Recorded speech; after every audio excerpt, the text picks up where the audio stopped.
జయ Bharat charitable trust ఆధ్వర్యంలో ప్రతిరోజు ఏర్పాటు చేయబడుతున్న నిత్య అన్న వితరణ కార్యక్రమం కొత్త గవర్నమెంట్ హాస్పిటల్ విజయవాడ.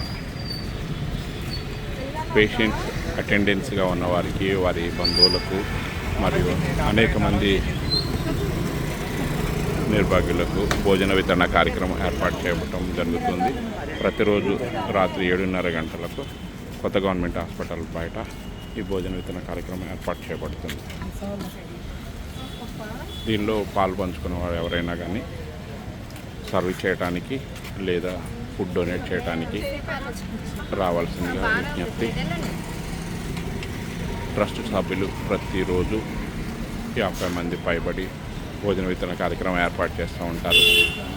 ప్రతి నిత్యం ఎంతో దూరం నుండి వచ్చే హాస్పిటల్ పేషెంట్స్ అటెండెన్స్కు మరియు అవుట్ పేషెంట్గా ఉన్న వారికి ఇక్కడ ఉచిత భోజన వితరణ కార్యక్రమం ఏర్పాటు చేయబడుతుంది. ఇంత మంచి కార్యక్రమంలో పాల్గొనే అవకాశం లోకల్లో ఉన్న వారందరికీ ఉంటుంది. అవకాశం ఉన్నవారు తప్పనిసరిగా వచ్చి ఈ కార్యక్రమంలో పాల్గొంచుకోవాల్సిందిగా మనవి. లేదా వేరే ఊర్లో ఉన్నట్లయితే మీ దగ్గరలోని గవర్నమెంట్ హాస్పిటల్ వద్ద పేషెంట్ అటెండెంట్స్కి భోజన వితరణ కార్యక్రమం ఏర్పాటు చేయవలసిందిగా విజ్ఞప్తి. ఎంతో శ్రమకొచ్చి పేదవారు తమ బంధువులు, రక్త సంబంధికులు ఆరోగ్యం కోసం ప్రైవేట్ హాస్పిటల్లో చేర్చలేని పరిస్థితుల్లో మాత్రమే కొత్త గవర్నమెంట్ హాస్పిటల్లో చేరుతారు. అలాంటి వారికి మనందరం కలిసి సహాయ సహకారాలు అందించవలసింది ఎంతో ఉంది. గవర్నమెంటే అన్నీ ఏర్పాటు చేయాలంటే అయ్యేది కాదు.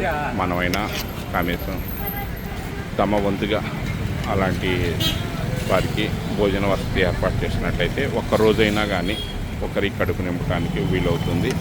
ఎంతో దూరాన్ని వచ్చి తమ ఆత్మీయులు హాస్పిటల్లో ఉండి వారిని ఆరోగ్యం బాగు చేసుకుని వెళ్ళటానికి వచ్చిన వారికి సహాయ సహకారాలు అందించండి. చూస్తున్నారు కదా, మా హేమంత్ గారు ఈయన వర్క్ చేస్తూ ఉంటారు. శైలజ టీచర్, నెక్స్ట్ అంగన్వాడీ టీచర్గా పనిచేస్తున్నారు.